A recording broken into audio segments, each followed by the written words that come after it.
جی بھائی عارف رضا صاحب فرمائیے. جی میرا یہ کوشچن ہے کہ اسلامی کے ذریعے میں کیسے انسانیت پھیلا سکتا ہوں، اور باقی ریلیجن ہو یا پھر باقی میں ایتھسٹ ہو کے یا پھر باقی. تھوڑا سا آپ اپنا تعارف بھی کرا دیں. کیا آپ ابھی مسلمان ہیں یا اسلام چھوڑ چکے ہیں؟ نہیں میں ابھی مسلمان ہوں، اسلام نہیں چھوڑا ہوں. اچھا ٹھیک ہے. تو ابھی آپ کے تعارف میں یہ بات آئی تھی کہ آپ کے ذہنوں میں کچھ شکوک ہیں، آپ الہات کے قریب ہیں، کوئی جس طرح کی بات آئی تھی، ایسا ہی ہے؟ میری بہت ساری ڈاؤٹ ہے، وہی میں کلیئر کرنا چاہ رہا تھا. یہی ٹھیک ہے، بہتر ہے. تو آپ کا جو سوال ہے وہ یہ کہ اسلام ہی کے ذریعے ہم کیسے انسانیت پھیلا سکتے ہیں، رائٹ؟ جی ٹھیک ہے. تو اس کا جواب بڑا آسان ہے، اور وہ یہ ہے کہ کسی بھی چیز کو پھیلانے یا سکیڑنے کے لیے اس چیز کا جاننا ضروری ہے کہ وہ چیز کیا ہے کہ جس کو آپ پھیلانا چاہتے ہیں.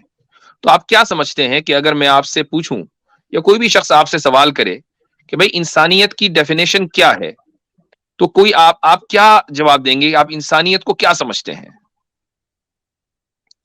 میں یہ سمجھتا ہوں کہ انسانیت وہ ہے جو دوسرے کو دکھ نہ دے، پریشانی میں دیکھے تو اس کی مدد کرے. وہ انسان، وہ چاہے وہ کسی مذہب کا کیوں نہ ہو، وہ اگر وہ بہت پریشان ہے اچھا، تو مجھے اس کی مدد کرنی چاہیے. بہت بہتر. اگر دوسرے مذہب کے لوگ بھی پریشان ہیں تو ان کی مدد کرنی چاہیے. اچھا، اب ایک حدیث اور ایک آیت آپ کے سامنے رکھتا ہوں. حدیث پہلے سن لیجئے، وہی ذہن میں آئی. رسول اکرم صلی اللہ علیہ وسلم کا ارشاد ہے کہ انصر اخاک ظالما او مظلوما، کہ اپنے بھائی کی مدد کرو چاہے وہ ظالم ہو یا مظلوم ہو. ٹھیک ہے. تو صحابہ نے کہا کہ یا رسول اللہ، مظلوم کی مدد کرنا تو سمجھ میں آتا ہے، ظالم کی مدد کیسے کریں؟ ظالم تو نقصان پہنچا رہا ہے. وہی بات جو آپ نے کہی ابھی، ظالم تو نقصان پہنچا رہا ہے نا. تو آپ علیہ الصلوۃ والسلام نے فرمایا کہ اس کی مدد اس طرح ہوگی کہ اس کو اس کے ظلم سے روکو. یہ نہیں کہا جا رہا ہے کہ جب وہ صرف تمہارے اوپر، مسلمانوں پر ظلم کر رہا ہو تو تبھی روکو.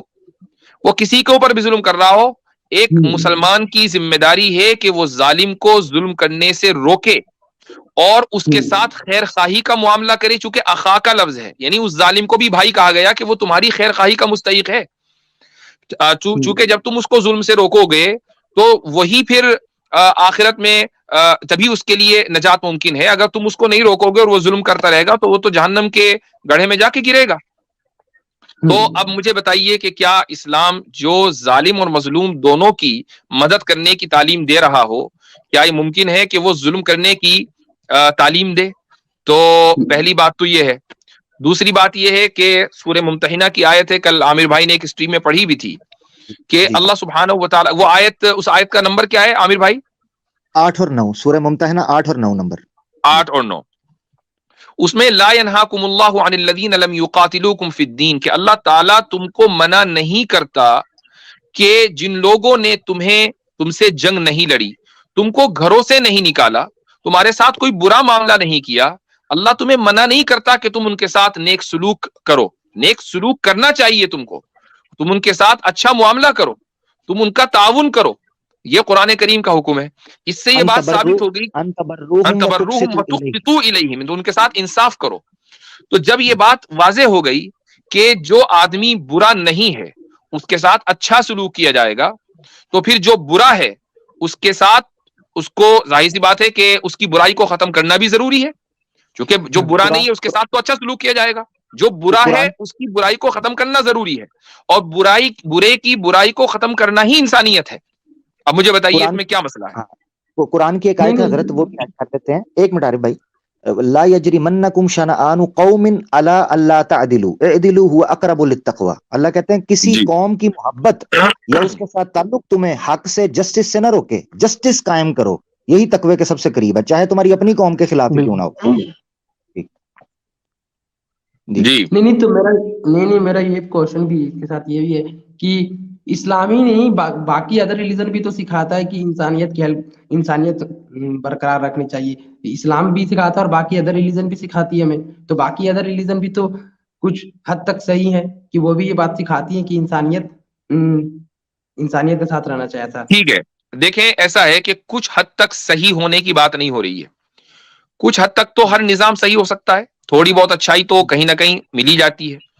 بات ہو رہی ہے فل پیکج کی، کہ ایک مذہب جو آپ کو عبادت کا نظام بھی صحیح بتائے اور معبود کا پتہ بھی صحیح بتائے اور آپس میں ایک دوسرے کے ساتھ کس طرح رہنا ہے وہ بھی صحیح بتائے، وہ زیادہ صحیح ہے؟ یا وہ مذہب جو یہ کہے کہ نہیں جی ہم انسانیت کی تعلیم دیتے ہیں باقی معبود کا ہمیں کچھ پتہ نہیں، وہ زیادہ صحیح ہے؟ نہیں اس نہیں کے وہ تو علاوہ آپ حضرت صحیح میں کہہ رہے عارف بھائی معذرت مجھے روکنا اس لیے پڑ رہا ہے کیونکہ آپ نے جو بات کی ہے وہ غلط کی ہے.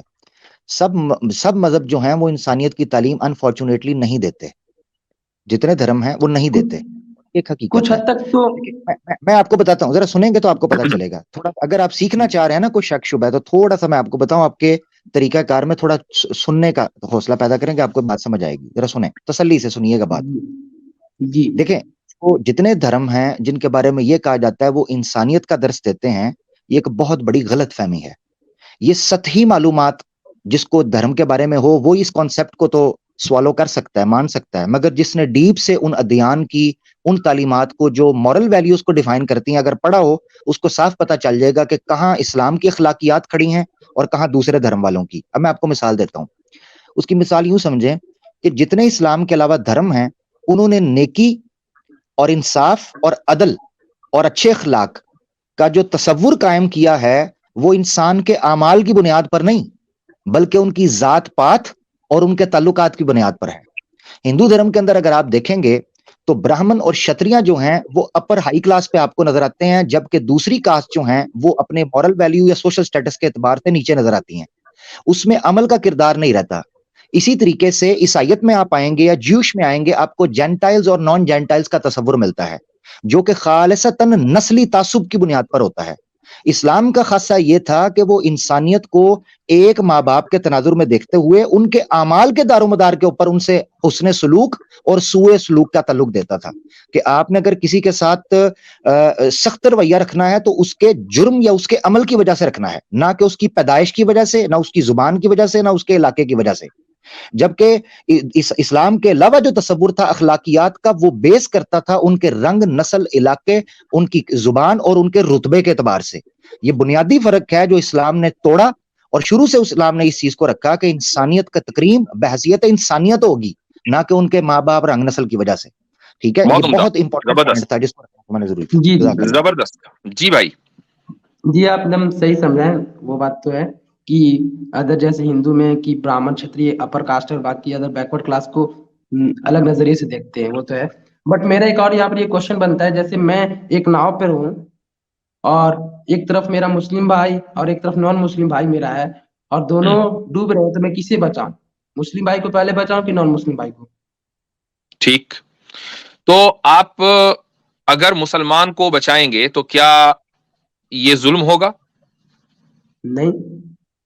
اچھا، غیر مسلم کو بچائیں گے تو کیا یہ ظلم ہوگا؟ غیر مسلم کو آپ کیوں بچائیں گے؟ کوئی نہ کوئی وجہ ہوگی، مثلا کوئی بھی وجہ ہوگی. میں تھوڑی دیر کے لیے کہتا ہوں کہ آپ غیر مسلم کو بچانا چاہتے ہیں، کیوں بچانا چاہتے ہیں؟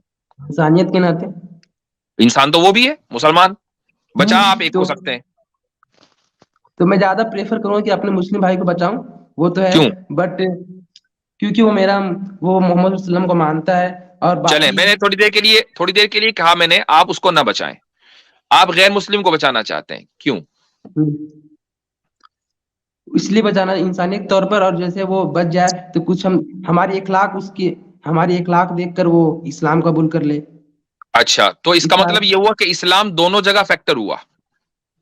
دونوں جگہ فیکٹر ہوا نا. تو پھر جی آپ یہ سوال ہی غلط کر رہے ہیں کہ میں ایک مسلمان کو بچاؤں یہ غیر مسلمان کو. چونکہ اگر آپ اس سوال کی بنیاد پر انسانیت طے کرنا چاہتے ہیں تو پھر انسان تو دونوں ہیں، آپ چاہے مسلمان کو بچائیں چاہے غیر مسلم کو بچائیں، آپ نے ایک انسان کو بچایا. اور اگر آپ یہ کہنا چاہ رہے ہیں کہ نہیں مسلمان متعصب ہوتا ہے تو دیکھو اس نے مسلمان کو بچایا. میں نے اسی لیے آپ سے پوچھا کہ آپ غیر مسلم کو کیوں بچانا چاہتے ہیں. آپ کہہ رہے ہیں کہ میرے اخلاق کی وجہ سے وہ اسلام قبول کر لے، تو یہاں پر بھی اسلام ہی وجہ ہے. تو ہمارا تو جینا مرنا، ہمارا ہر کام تو اسلامی کی وجہ سے ہے. ان صلاتی و نسکی و محیای و مماتی للہ رب العالمین. میرا جینا، میرا مرنا، میرا نماز، میرا حج، ہر چیز اللہ کے لیے. میں اگر ایک غیر مسلم کو بھی بچاؤں گا تو اس نیت سے بچاؤں گا کہ میرے اخلاق کی وجہ سے وہ متاثر ہو، مرنے سے پہلے اس کو کلمے کی توفیق ہو جائے اور وہ جنت میں چلے جائے، کوئی مسئلہ نہیں. جی. اور یہ کوشچن بنتا ہے میرا کہ جیسے میں اتنی ساری یہ سب چیزیں دیکھتا ہوں یوٹیوب پہ نا، اسلامک چیزیں، تو مجھے پھر کبھی یہ ریئلائز ہوتا ہے کہ